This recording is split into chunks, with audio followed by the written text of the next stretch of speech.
तो चेन्नई में निर्माणाधीन इमारत गिरी है। हादसे में एक शख्स की मौत हुई है। इमारत गिरने से 17 लोग इस दौरान जख्मी बताए जा रहे हैं। मलबे से 23 लोगों को बाहर निकाला गया है। मलबे में अभी भी कई लोगों के फंसे होने की आशंका जाहिर की जा रही है। राहत और बचाव में जुटी एनडीआरएफ की टीम ने 23 लोगों को बाहर निकाला है, जबकि ये भी कहा जा रहा है कि कई लोग जो हैं वो फंसे हो सकते हैं। चेन्नई के चंदन चावड़ी इलाके की ये घटना है और निर्माणाधीन इमारत अचानक ताश के पत्तों की तरह धराशायी हो गई और इस बाबत फिलहाल यहाँ रेस्क्यू ऑपरेशन चलाए जा रहे हैं। तस्वीरें आपके सामने हैं और अभी भी कई लोगों के फंसे होने की आशंका के मद्देनजर रेस्क्यू ऑपरेशन लगातार जारी है। राहत और बचाव कार्य में एनडीआरएफ की टीमें जुटी हुई हैं। चेन्नई के चंदन चावड़ी इलाके की यह घटना है।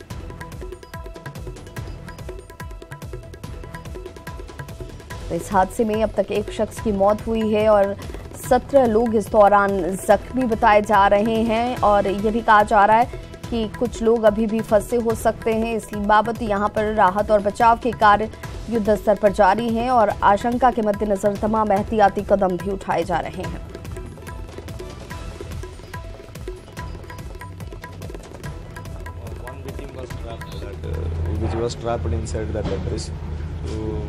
Retricate the victim, that is the main was the operation, and next thing that it was ensure the whether there were any, because as it was a roadside, there is no clarity that whether anyone will be trapped or not.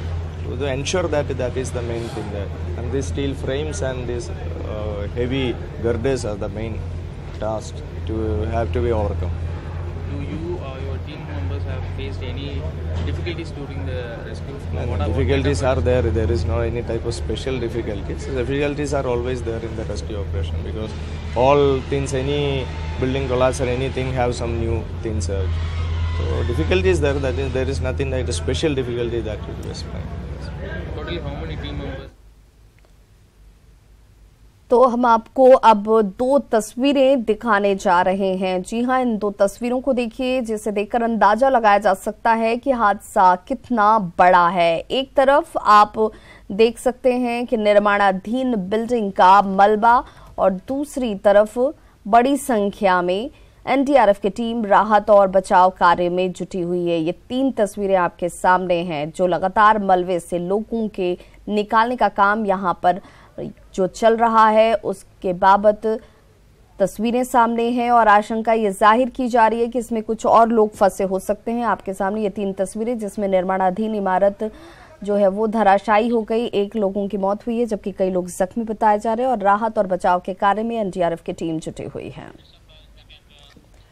Greater Noida में शाहबेरी गांव हुए building हादसे के बाद प्राधिकरण सक्रिय हो गया है और अब जर्जर इमारतों की जांच में जुट गया है। इसी सिलसिले में प्राधिकरण ने शाहबेरी के आसपास के इलाकों में कई इमारतों में शिकायत पाई, जिसको लेकर प्राधिकरण ने बिल्डिंग खाली करा दी है। लेकिन पहले से कोई नोटिस नहीं मिलने पर इमारत में रहने वाले सभी लोग परेशान और नाराज हैं। आरोप लगाया गया है कि प्राधिकरण को पहले इसकी सूचना देनी चाहिए थी, जिससे कि वो अपने लिए रहने का दूसरा विकल्प ढूंढ सकते।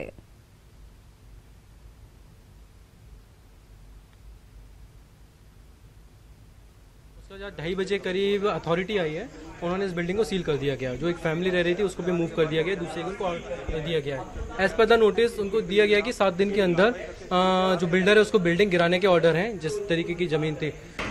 जो भी मतलब पता लग रही है ना बिल्डरों से, जो भी बता रहे हैं आसपास के, बता रहे हैं कि जो नीचे की राफ्टिंग होती है ना वो ठीक नहीं हुई है, वो कमज़ोर थी और किसी ने मतलब ध्यान नहीं दिया। जो भी बिल्डर है उसको आइडिया नहीं है कंस्ट्रक्शन का, कैसे कंस्ट्रक्शन होता है, और ना ही वो मेरे को लग रहा है रजिस्टर्ड जो होते हैं ना कॉन्ट्रैक्टर, वो रजिस्टर्ड नहीं है। पिलर नीचे से क्रैक कर गए हैं। बिल्डर ने इसको छुपाने के लिए लोहे की चादर से इसको कवर कराया हुआ था। अभी जब ये बिल्डिंग कोलैप्स हुई थी लास्ट वीक, तो सारे बिल्डर यहाँ के सब फरार हैं। तो अभी इसका क्या हुआ है, इसके पिलर्स बैंड हो गए हैं। इस बिल्डर ने क्या किया कि जिस दिन ये शाहबेरी वाली घटना हुई है उसके 2 दिन पहले से जब पिलर्स इसके बैंड हुए, उसने क्या किया कि लोहे की शीट लगा के कवर करवा दिया। दैट्स वाई अभी हमने देखा कि इसके पिलर्स और बैंड हो रहे हैं, तो हमने तुरंत खबर दी नोएडा अथॉरिटी को। नोएडा अथॉरिटी ने मुंबई के ओशिवारा इलाके में एक्टर सिद्धार्थ शुक्ला की बीएमडब्ल्यू कार सड़क हादसे के शिकार हो गई, जिसमें सिद्धार्थ शुक्ला बाल बाल बच गए। बताया जा रहा है कि सिद्धार्थ की बीएमडब्ल्यू कार ने 3 दूसरी कारों को टक्कर मारते हुए एक डिवाइडर से जा भिड़ गई और इस दौरान उनकी कार बुरी तरह से क्षतिग्रस्त हो गई। पुलिस ने रफ गाड़ी चलाने का केस दर्ज कर लिया है। के खिलाफ रैश एंड नेग्लिजेंट ड्राइविंग का केस रजिस्टर हुआ है और उसका इन्वेस्टिगेशन चालू है। सर, क्या ब्लड जो सैंपल है उसमें क्या ड्रग्स के या जो है अल्कोहल? केस का इन्वेस्टिगेशन चालू है। सर, क्या हुआ था, क्योंकि इस केस में कोई और भी सुनने में आ रहा है कि कुछ लोग इंजर्ड हैं। राजकुमार दुबे करके एक अब आप देखिए कुदरत का ट्रिपल अटैक। कई राज्यों में बारिश से हाल बेहाल है तो कहीं बाढ़ से लोगों का जीना मुहाल है। वहीं कुछ राज्यों में सुखाड़ यानी कि सूखे और गर्मी से लोग परेशान हैं।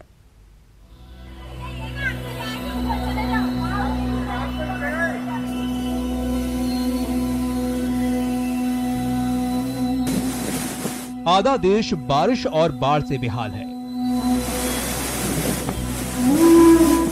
कुदरत ने देश के आधे हिस्से में पानी कर रखा है। वहीं देश के कुछ राज्यों को सूखे और गर्मी की चिंता सता रही है। सबसे पहले बारिश से बेहाल राज्यों की तस्वीरें देखिए। दक्षिणी गुजरात और सौराष्ट्र में बारिश की मार से हादसे में लोगों की जान भी चली गई है। बाढ़ और बारिश से अब तक गुजरात में करीब 22 लोगों की मौत हो गई है।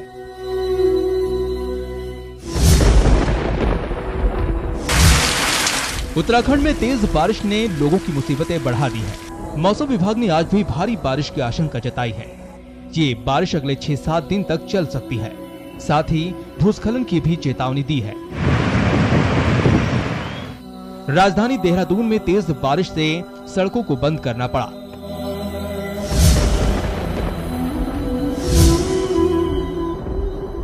तस्वीरों में भारी बारिश की भयावह स्थिति देखिए।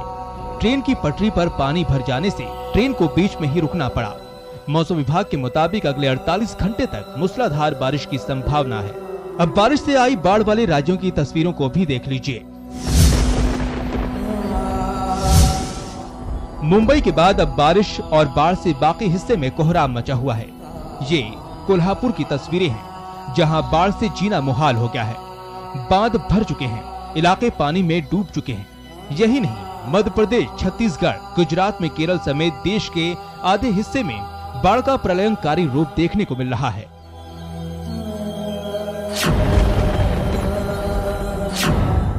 आधा देश बाढ़ बारिश से परेशान है। वहीं उत्तर प्रदेश, बिहार, झारखंड में गर्मी और सूखे की आशंका से लोगों के साथ साथ सरकारें भी परेशान होने लगी हैं। बिहार सरकार ने राज्य में सूखे की आशंका को देखते हुए तैयारी करने के निर्देश जारी किए हैं, क्योंकि इस बार राज्य में बारिश की कमी को देखते हुए बिहार के साथ साथ झारखंड सरकार ने भी सूखे से निपटने की तैयारी शुरू कर दी है। Bureau report, news 18 network.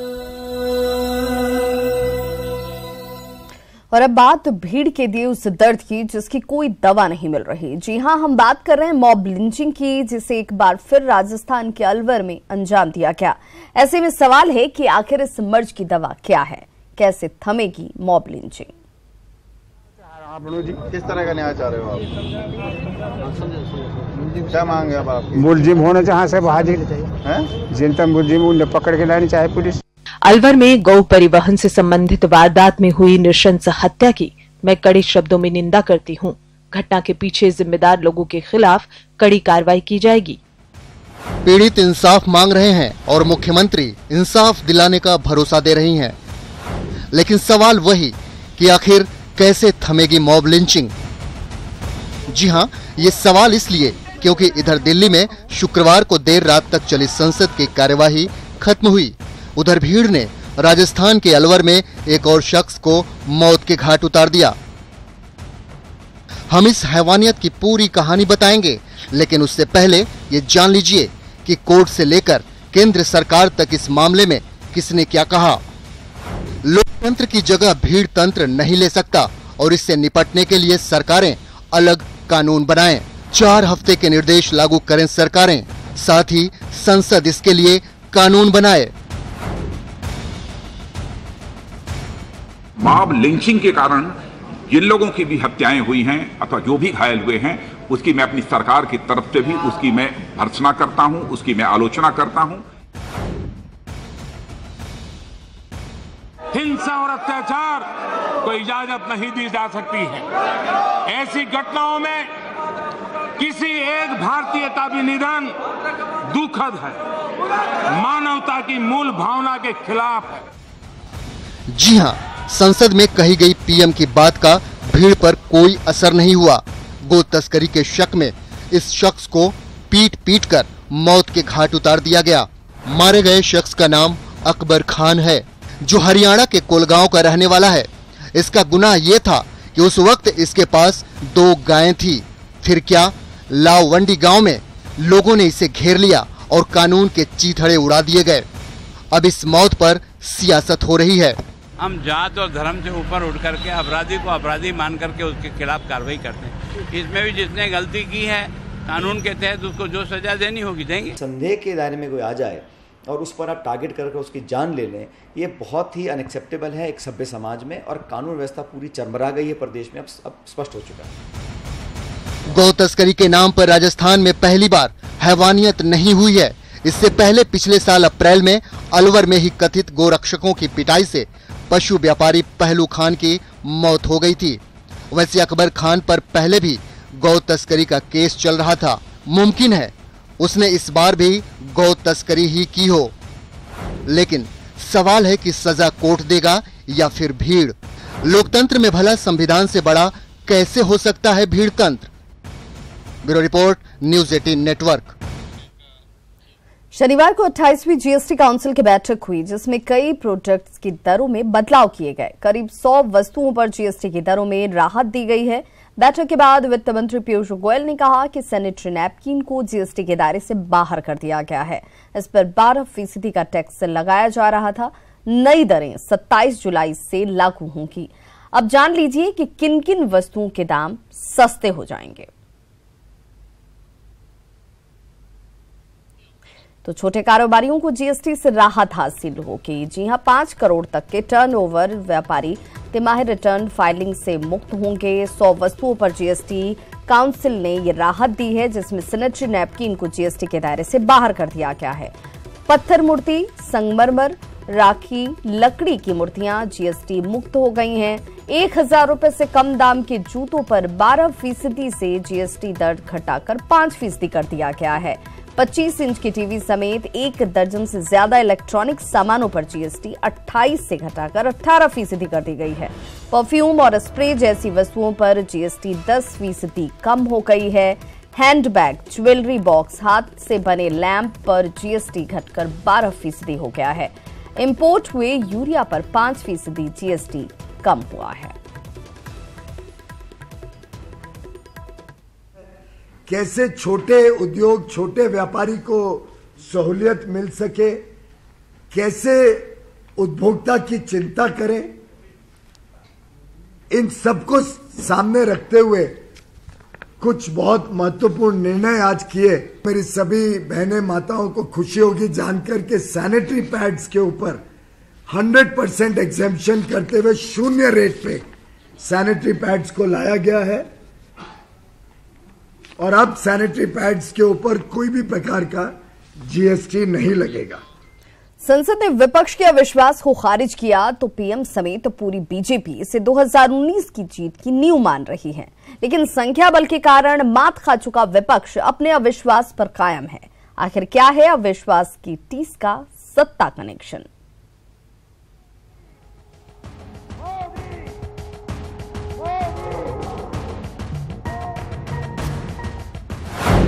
अविश्वास की सियासी टीस। हम उनसे लगातार ये पूछते रहे कि भाई बताओ तो सही, ये अविश्वास का कारण क्या है, जरा बताओ तो। डर, गुस्सा, नफरत और झप्पी, दलदल वाला कमल।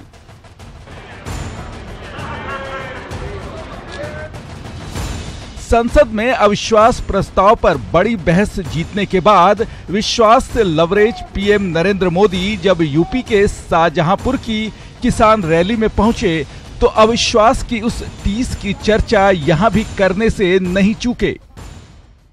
उत्तर प्रदेश की जनता को विश्वास है, उत्तर, दक्षिण, पूर्व, पश्चिम भारत के हर हिस्से की जनता को विश्वास है, लेकिन कुछ दल कहते हैं उनको मोदी पर विश्वास नहीं है। शुक्रवार को जब संसद में विपक्ष ने पीएम और उनकी सरकार के खिलाफ अविश्वास प्रस्ताव पेश किया था, तब भी पीएम नरेंद्र मोदी इस बात को लेकर नाराज दिखे कि लोकसभा में अपार बहुमत के बाद भी उनके खिलाफ ऐसा प्रस्ताव क्यों। शाहजहांपुर में विपक्ष पर तंज कसते हुए पीएम ने कहा कि ये जो अलग अलग दलों वाला विपक्ष उनके खिलाफ खड़ा है, इसका फायदा बीजेपी को ही होगा। जितना ज्यादा दलदल होता है उतना ज्यादा कमल खिलता है। पीएम ने संसद में अपनी सरकार की उपलब्धियों को लेकर जोरदार भाषण दिया था, लेकिन विपक्ष अभी भी सरकार में विश्वास को तैयार नहीं दिखता। विपक्ष का आरोप है कि सरकार देश में डर का माहौल बना रही है। संसद में पीएम के जोरदार पलटवार का जवाब देते हुए राहुल गांधी ने ट्विटर पर लिखा है, संसद में हुई बहस का मुद्दा ये था कि पीएम अपना मकसद पूरा करने के लिए लोगों के दिलों में नफरत, डर और गुस्सा पैदा कर रहे हैं। राहुल गांधी ने संसद में मोदी सरकार पर जो आरोप लगाए, उसे एक और कदम आगे बढ़ा रहे हैं, तो इसका समर्थन विपक्ष की कई और पार्टियां भी कर रही हैं। चर्चा से बात करने वाली केंद्र सरकार नहीं है, ये लोगों की बात सुनने वाली सरकार नहीं है, विपक्ष की बात सुनने वाली सरकार नहीं है, ऐसे छोटे रीजनल पार्टीज की बात सुनने वाली सरकार नहीं है। भारतीय जनता पार्टी ने के पास तानाशाही का एक फॉर्मूला है, जिसमें बाकी सभी लोगों को चातक की तरह मोदी जी महान है हर रोज कहना है और मोदी जी को अपने जुमले सुनाने हैं। तो कभी मोदी सरकार की सहयोगी रही टीडीपी के अध्यक्ष और सीएम चंद्रबाबू नायडू प्रधानमंत्री पर आंध्र प्रदेश के साथ विश्वासघात का आरोप लगाते हैं। ఆంధ్రప్రదేశ్ కి ఇంజస్టిస్ చేసే పరిస్థితిలో ఉన్నారు, అందుకనే గట్టిగా ఫైట్ చేశాం। ఈ పోరాటం ఇప్పుడు ఆగదు, ఇంకా పోరాడతాం। ఆంధ్రప్రదేశ్ కి న్యాయం జరిగే వరకు।